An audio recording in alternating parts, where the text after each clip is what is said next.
Episode 261. Late Night Internet Marketing. This week on the Late Night Internet Marketing Podcast, I'm going to tell you an absolutely insane tale of woe. And we're going to talk about what it means for you and your business. I'm talking about my great friend Leslie Samuel and how he got himself banned from YouTube. All this and more on the Late Night Internet Marketing Podcast. The Late Night Internet Marketing Podcast. You've been working for somebody else, but you want a business to run yourself. You want to know how to start and where to begin. Can you get out your comfort zone, my friend? Yes, you can do it right when it's late at night. At the end of the day, your dreams burning inside. So keep it up and you will find that you're building your business one night at a time. And now, broadcasting late at night from a little studio in the big state of Texas, your host, Mark Mason. Hey, how is everyone doing? I am your host, Mark Mason, coming to you from the little studio in Dallas, Texas, where we're hardcore into baseball mode. I'm super excited because I have tickets to go see the Rangers on opening weekend. Everything is going great here, and I hope your life is fantastic as well. This week, I want to talk to you about some crazy stuff that happened to a friend of mine. You know, we have talked in the past about the power of email marketing. And actually, the way the landscape has changed over the years, email marketing, which has been around for as long as email has been around, literally for decades, has become more, not less important, especially recently. And there are a lot of reasons for that. I think you can look at the conversion rates that people enjoy for email marketing and compare them to things like social media, where the conversion rate tends to be sort of low. And you can also look at things like the lifetime value of someone that you have on your mailing list. And you'll find that people that are on a mailing list have a much, much higher lifetime value than someone who is generally, say, in your social media following or on some other platform that you might be engaged in. So we know that email marketing is powerful, and we know that it is something that has withstood the test of time. One of the reasons for that is that your email list is something that you actually own.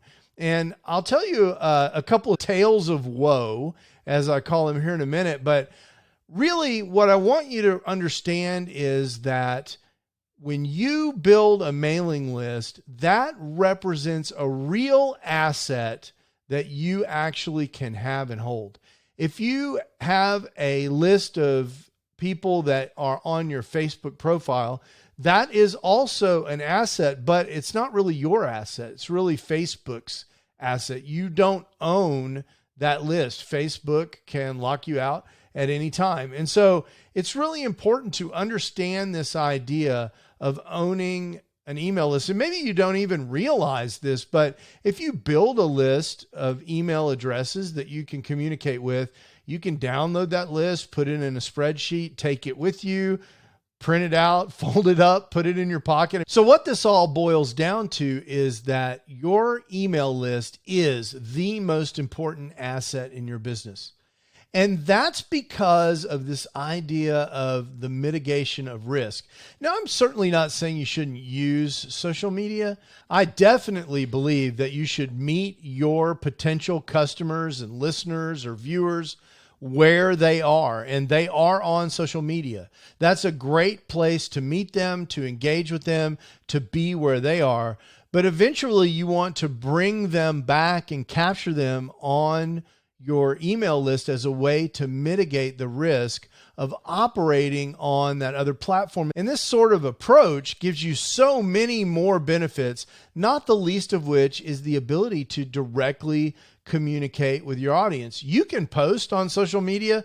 I can't exactly tell you how, when, or why someone is going to read your post on social media, but you can certainly post there. But with email marketing, you have the ability to directly communicate with your audience, whether that's an audience of buyers, people who have bought from you before, an audience of listeners, like people who are on my list that listen to this very podcast, people like you, or a list of prospects. You can be in contact with them directly, and you can control not only the contents of that communication, but also the timing of that communication.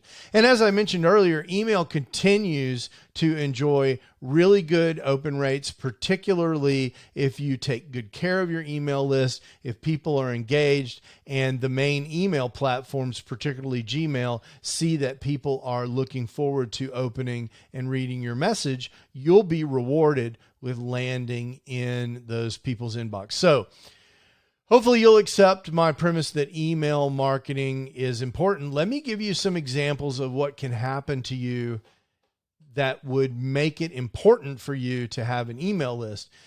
Let's start with a story that was relayed to me years ago when my friend Jason Van Orden was running Internet Business Mastery, which was a very famous podcast, not too different from this one, but more than 15 years ago. Jason tells this amazing story about a client of his that had a business, was very successful. It was so successful, in fact, that he brought in partners to help him run the business. It was growing very well. And eventually the business grew so much that the partners and the guy who originally owned the business, Jason's friend, started moving kind of in different directions. And their vision, the new partner's vision for where to take the business, became different from the original person's idea of where the business should go. And eventually those new partners squeezed the original guy out of his business, and he lost the business. I mean, these things happen in business. Things go south and there's just really nothing you can do but leave. But in this particular situation, this original business owner had an email list. So what did he do? His partner squeezed him out, and the very next day he uploaded those names to new email software and emailed his list and said, hey, if you've been looking for me, I have moved to this new business, and if you'd like to continue following me or doing business with me or whatever the case is, here's how you can do it. And he could stay in contact with those people despite having lost his primary platform. So that's a really interesting tale, but it's a tale from 15 years ago. Let's talk about a tale from 15 hours ago, less than 15 days ago. My friend Leslie Samuel, who's known to many of you as the force behind becomeablogger.com, he's also got an amazing biology channel called Interactive Biology. Leslie is a very well-established business coach in the online business space, has had a lot of different kinds of success over the years, but his true passion is teaching biology. And in fact, he has degrees in biology and has taught biology at a university and so forth. He's a real biologist, and he has a channel on YouTube that's incredibly popular. And again, it's called Interactive Biology. The other day, he woke up and his YouTube channel, which has more than 250,000 subscribers, had been hacked. And this is not really exactly my story to tell. If you want to hear all the details about what happened to Leslie, he's got a full podcast episode just about that. And you can find that over at latenightim.com/Leslie, Leslie. And I only do it that way because I'm not sure what the exact YouTube URL is, but I'll redirect you over there. Again, if you go to latenightim.com/Leslie, Leslie, you can see that whole YouTube episode. It's quite amazing, all the things that he's been through. And if you think this can't happen to you, I think you're wrong. So Leslie wakes up and all of a sudden people are trying to get in contact with him because someone is live streaming crypto scam paraphernalia on his YouTube channel. And people are like, hey, Leslie, what's up? Why is this crypto scammer on your YouTube channel? Turns out the guy had hacked into Leslie's YouTube channel. You can hear all about that in the podcast. And then eventually, as Leslie tried to get the channel back, YouTube banned the channel because it was a crypto scammer channel now. And so all of Leslie's work, all of his followers, all of his reach through his channel, all his ability to publish YouTube shorts and get in contact with people, to publish a video about what was going on with the channel, let alone biology, the significant ad revenue that was involved in that channel, all of it gone in an instant. And what's triple crazy about this is that it's not like Leslie is a random YouTuber. Leslie's part of the YouTube Black program. He's actually been out to Google and met with some of the leaders of the YouTube platform out there. So he's a known quantity, and he was banned. And then there's a lot more to this story, and I encourage you to go check out the podcast over at latenightim.com/Leslie. But it's still not done. It's more than a week later, and monetization's still not back. There's a lot of stuff going on there, and it's just a nightmare. So I don't tell you this story and stories like this to scare you away from building a YouTube channel or building a following on Facebook or on TikTok. These things can be incredibly valuable. I tell you these stories because I want you to manage your risk. And the way I want you to manage risk is by building an email list, by always trying to drive people back to your email list so that you can capture their email and build a relationship with them on your terms, on your email marketing channel. You know, there's been a lot of research done. As I mentioned before, email marketing is said to have the highest ROI compared to other marketing channels. It's been shown that people who subscribe to your list are more likely to be engaged. And usually the reason for that is oftentimes when you're talking to someone on social media, you've interrupted them. Whereas in email marketing, they've opted into your list and they're reading your email when they're ready to read it. You also have the opportunity to do more in-depth content. And with email marketing, you can do some really nice targeting when you segment your list. There's also all kinds of opportunity in automated email marketing, like the drip of sequences to nurture leads and drive sales. If you were to just go out on Google and search for effective or successful email marketing case studies, your screen would be full of examples where email marketing has been proven to be incredibly successful. So at this point, I can imagine what some of you are probably saying. You're saying, wow, the Leslie story is really scary. In fact, some of you probably know Leslie. And so that's a frightening story. And you probably believe me when I say that email marketing is an incredibly valuable way to influence people, to engage your audience, to deliver products and content to your audience. I bet you're believing me. The question you're having is, hey, Mark, I don't know what to do about this. And I think the easiest thing to do is to adopt a strategy for building your list. A lot of times that can be as simple as offering a valuable lead magnet to incentivize people signing up to your list, or maybe just simply creating an opt-in form on your website or your blog. Maybe you invite people from social media to simply join your list, or even better, to grab your incredibly valuable lead magnet as a way to convert them from whatever platform you're on to your email list. Or you can even partner with other businesses or influencers and cross-promote. In fact, ConvertKit now has this really innovative recommendation platform where your email list can be recommended by other influencers as people are opting into their lists. And a lot of people have had success for that. And ConvertKit is what I use. And if you're interested in that, you can find that, of course, as always, at latenightim.com/ConvertKit. But all of these are just a few of the ways that you can find to grow your email list, this asset that will last you through the life of your business.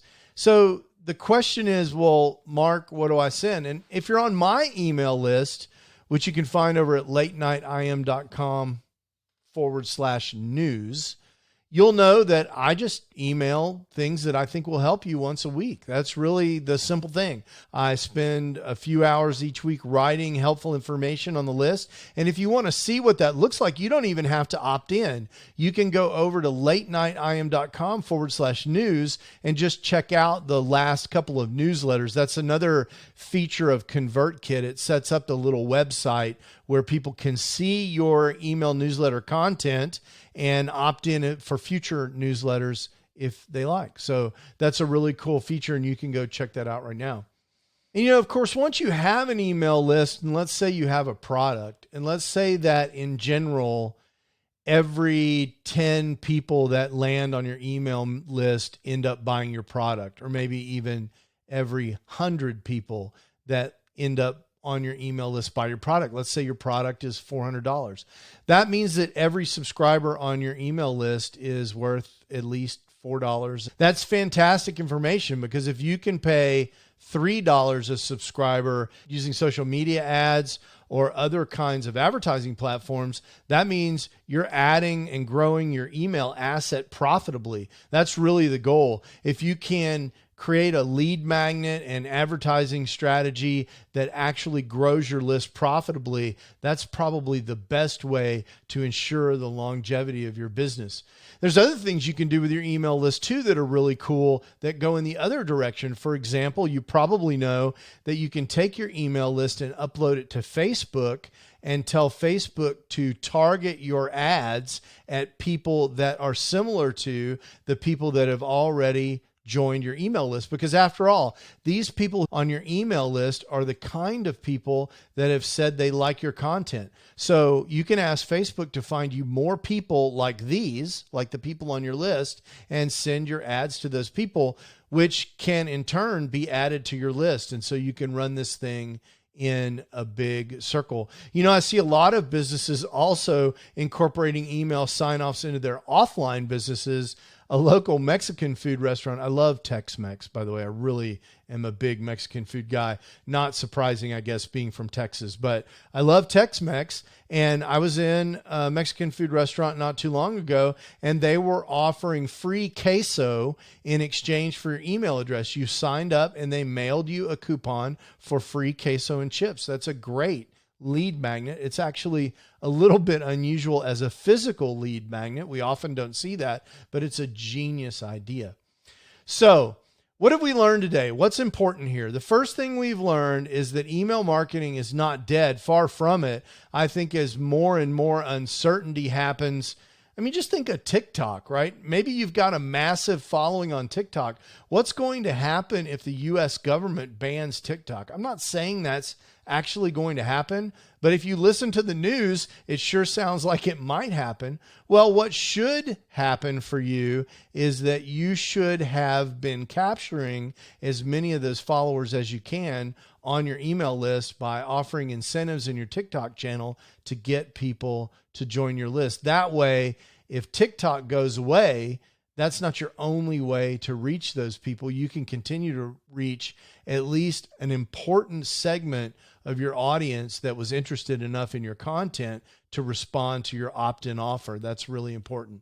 So we've learned that. We've heard some tales of woe from Leslie, and I want you to go check that podcast episode out from Leslie. I think you'll really enjoy Leslie's show. He's like a super high energy, fantastic guy. latenightim.com/Leslie. And then we've talked a little bit about if you believe in this and you really want to do it, what you can do to build your list. Now, if you want even more information about email marketing, I've got 2 other podcast episodes from my catalog that I recommend that you listen to. The first episode is episode 247, which is an episode about the way to think about email marketing. One of the things that I've noticed about successful email marketing implementations is that they have a clear strategy. People are thinking about their email marketing in the right way. And episode 247 will help you do that. And then a companion episode, episode 248, talks about how to grow your list, how to unlock business growth through email marketing. So if you want to learn more about email marketing, I recommend you go back in the back catalog and listen to episode 247 and 248. And of course, as always, you can find those episodes at latenightim.com/podcast. All right.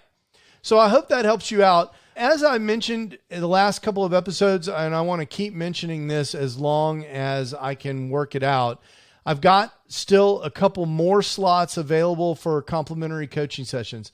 As you know by now, I've been coaching people on and off for more than 2 decades, and I coach entrepreneurs directly one-on-one regarding their business. And one of the challenges with that is that not everyone can afford high-end coaching like that. So periodically, I do complimentary coaching sessions for people that help them get going. And if that's you and you would like to see if there's a fit for us to do a complimentary coaching session, head on over to latenightim.com/apply. Now, I do have one disclaimer about this. If you're expecting this to be some kind of high pressure sales pitch for paid coaching, that's not what it is. What we would be doing is a full up coaching session with absolutely no cost, no strings attached, no sales pitch, no ask at the end of the session, none of that. So this is just me coaching a few of you for free. I've done several of these recently. In fact, I just did one the other day and I really enjoy them. I enjoy coaching, and I like to do for some people what I wish I could do for everyone. Obviously, I can't coach everyone for free, but I can throw a few free coaching sessions into my schedule. So if you're interested in that, latenightim.com/apply. Until next time, I hope you have an amazing week. I hope that you take massive action. I hope that you make a decision about what you should be doing with your email marketing. And I hope you make a plan to do that and execute on the plan. And if you do that and you'd love to tell me about it, or if you've got a question for me regarding your email marketing strategy, hit me up at feedback@latenightim.com. Until next week, ciao. You can do it right when it's late at night. You've been listening to the Late Night Internet Marketing Podcast. Be sure to visit LNIMpodcast.com today to leave feedback for Mark. Download special bonus content, access the show notes, and more. See you there. Until then, go and make some great progress on your internet business, one night at a time. One night at a time.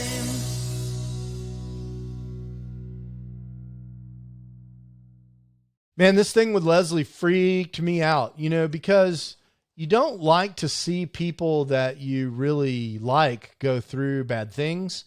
And this is something that I really didn't expect. People getting their channels banned. God, I've been banned from more stuff than I can count. I've had my Google Ads accounts banned. I've had Facebook accounts banned, both ads accounts and my regular Facebook account. And I'm not exactly a spammer, right? But the stuff that I talk about is related to make money online. And we all know there are a lot of charlatans and frauds in this space. In fact, that's one of the reasons that I like this space, is because I'm trying to be one of the good guys. And so it's not a surprise to me if I get banned from someplace. I got banned from the Walmart marketplace for a while.